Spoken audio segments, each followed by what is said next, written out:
자, 첫 번째 문제 읽어봅니다. 밑줄군 중건 시계에 있었던 사실로 옳은 것을 보기 위해서 고른 것은 이라는 문제가 나왔습니다. 경복궁 영건일기는 한성부 주부 원세철이 경복궁 중건의 시작부터 끝날 때까지 상황을 매일 기록한 것이다. 중건하면 뭐 보수나 고쳐짓는 것을 이야기하는데요. 흥선 때 경복궁이 중건이 되죠. 이 시기에 이 일기에 광화문 현판이 어쩌고저쩌고 이건 뭐 중요한 내용이 아니죠. 경복궁 중건 흥선 이 시기 하면 흥선의 업적과 연결할 수 있는 것을 골라보세요 하는 문제가 되겠습니다. 기억을 읽어보죠. 비변사가 설치되었다. 비변사 하게 되면은 삼포회란 때 최초로 중경 때 일어난 거죠. 최초로 설치가 돼가지고 그 이후에 이제 을묘외변을 겪으면서 상설화가 되고 이후에 임진왜란을 겪으면서 최고 기구화가 돼가지고 조선 후기까지 이어지면서 세도 정치계에는 그 중심에 있던 기구가 되죠. 그 기억과는 상관이 없죠. 흥선 때 비변사가 혁파가 되죠. 혁파 혹은 뭐 이렇게 입지가 확 낮아졌다 이렇게 표현되고 있습니다. 니은 읽어보죠. 사창제가 실시되었다. 기존에는 이제 관청이 주도하는 환국이었어요. 그래서 뭐 의창제나 삼평창제라고 불려지게 된 것을 해단이 이제 많이 발생을 하니까 향촌이 주도하는 사창제로 바꾸게 되죠. 그래서 니은은 옳은 설명이 되겠고요. 디귿 원납전이 징수되었다. 경복궁 중건과 관련된 그런 내용이죠. 뭐 명칭은 원납전, 원에서 납부한다라고 명칭만 좋게 지어져 있죠. 리을 대전 통편이 편찬되었다. 흥선 때 한 거는 대전 회통이 되죠.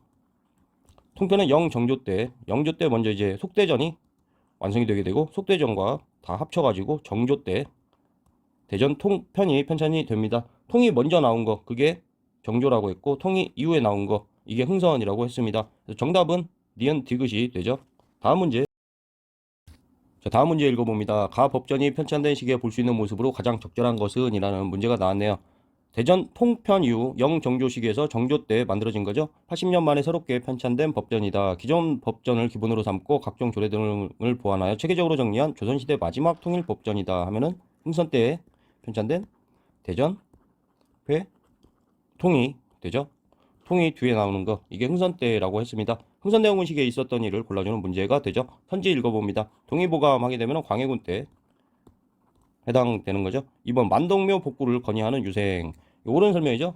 흥선 때 만동묘를 철폐를 하게 되는데요. 우리가 만동묘 하게 되면 임진왜란 때 이제 명나라가 우리를 도와주잖아요. 그래서 명나라의 신종이나 의종을 섬기기 위해서 만들어진 거고요. 송시열이 있죠. 송시열의 유지에 따라서 설치가 됐습니다. 이게 이제 흥선 때 철폐되게 되는 거죠. 자, 3번 읽어봅니다. 훈민정음을 연구하는 집현전. 훈민정음이나 집현전 하게 되면 뭐 당연히 세종이고 계약조가 나왔네요. 세종 스시삼계에서 스시마 정벌이나 이종무가 되죠. 그 다음에 삼포계양 그리고 스시삼계 해서 계약조 하게 되면은 부산포, 연포, 제포 이 3포를 통해서 일본과 교역을 하는 그런 내용이 담긴 이제 한계를 정한 그런 겁니다. 5번 성균관의 탕평비 건립을 명하는 국왕. 탕평비가 되죠. 영조가 되겠습니다. 뭐 쉬운 문제죠. 다음 문제 보겠습니다. 자, 다음 문제 읽어보죠. 다음 사건이 일어난 배경으로 옳은 것은 이라는 문제가 나왔습니다. 양원수가 은밀히 정족산 전등사로 가서 주둔하였다.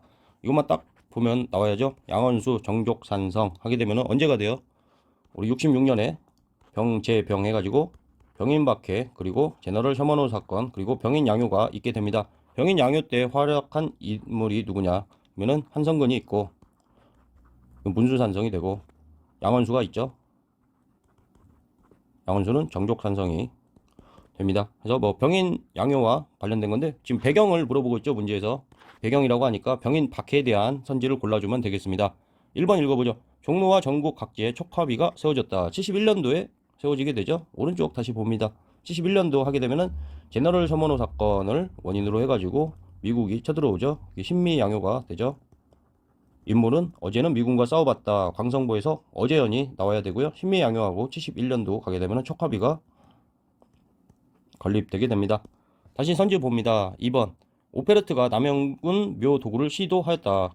1868 해가지고 이렇게 외우자라고 했어요. 충남 예산에 있다. 남영군 묘의 위치 자꾸 물어본다고 했습니다. 3번 위안스카이가 이끄는 군대가 조선에 상륙하였다. 이거는 이모군란과 관련된 설명이죠. 1882 그래서 흥선대원군을 압송해 갑니다. 4번 병인 박해로 천주교 선교사와 신자들이 처형되었다. 남종삼도 기억을 하자. 정답이야? 4번이 되죠. 5번 김홍집이 가지고 온 조선 책략이 국내에 유포되었다. 조선 책략에 대한 내용이 나왔네요. 우리 75년에 운요 사건이 있고 이제 76년이 되면은 강화도 조약이 있게 되죠. 그래갖고 예전에는 통신사라고 했죠. 광해군 때는 통신사 해서 1811년까지 딱 파견이 돼요. 9차례에 걸쳐서 파견이 계속됐다 한다면 이때 오면은 이제 수신사입니다. 그때는 통신사 전에 주로 가는데 이때 이제 뭘 받아오러 가는 거죠. 수신사가 이제 1차가 김기수고 이 이후에 이제 80년에 2차 수신사 김홍집이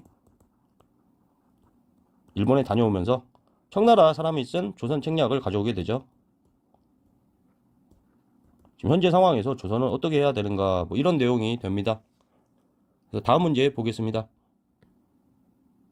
자, 문제 읽어봅니다. 가에 대한 설명으로 옳은 것을 보기에서 골라보세요 라는 문제가 나왔네요. 서울시 양원수 하면은 뭐예요? 벌써 병인 양요와 1866년에 병제병할 때 병인 박해 제너럴 셔먼호 병인 양요와 관련된 인물이죠. 양원수하고 한성근.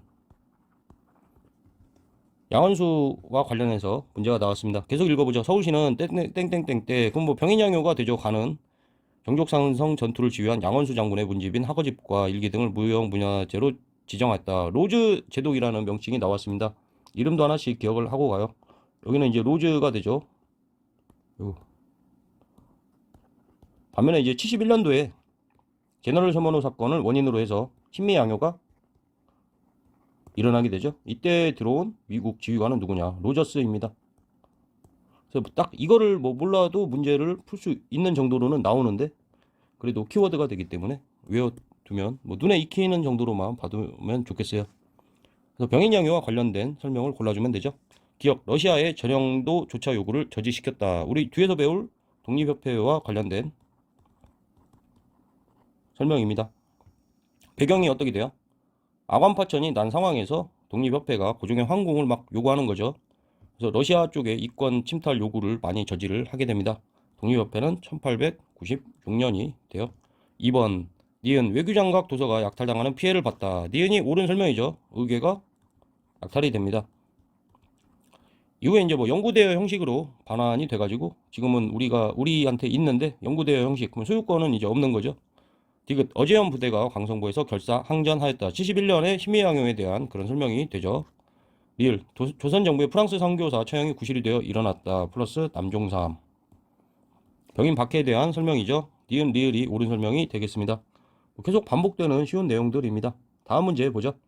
자, 마지막 문제 읽어봅니다. 가 사건에 대한 설명으로 옳은 것은 이라는 문제예요. 땡땡땡을 묘사한 희곡 조선의 순교자들 발굴 프랑스 선교사 베르누의 주교의 순교를 사실적으로 다룬 조선의 순교자들 초판 원본이 공개되었다. 베르누의 주교는 흥선대원군 집권 시기에 천주교 신자들의 탄압받은 땡땡땡으로 뭐 병인박해겠죠. 밑에 적어볼게요. 1866년에 병제병에서 병인박해 프랑스 신부하고 남종삼을 기억을 하자. 여기에 대한 설명으로 옳은 것을 골라주는 문제입니다. 선지를 한번 읽어보죠. 1번 황사형 백서 사건의 원인이 되었다. 이건 신유박해에 대한 설명이죠.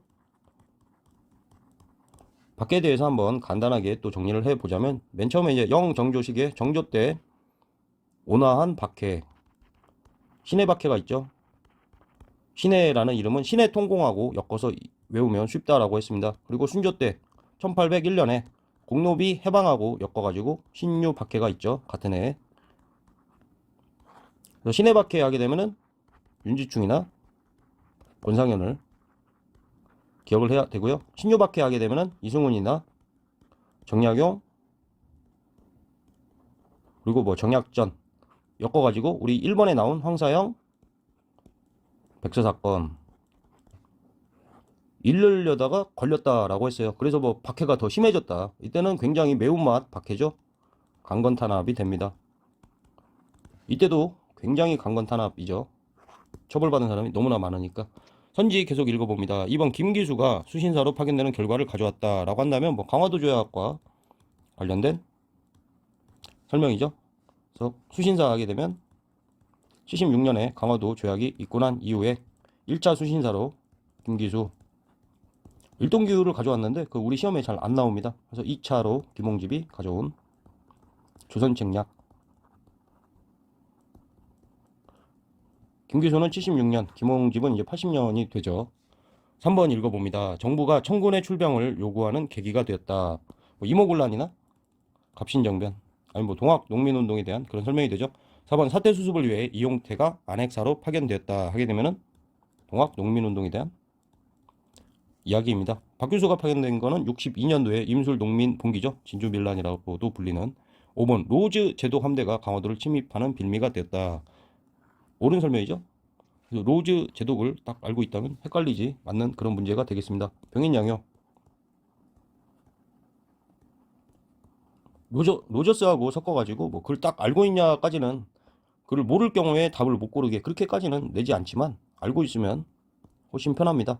로저스는 71년도 신미양요 때 해당되는 인물이죠. 여기까지 하겠습니다.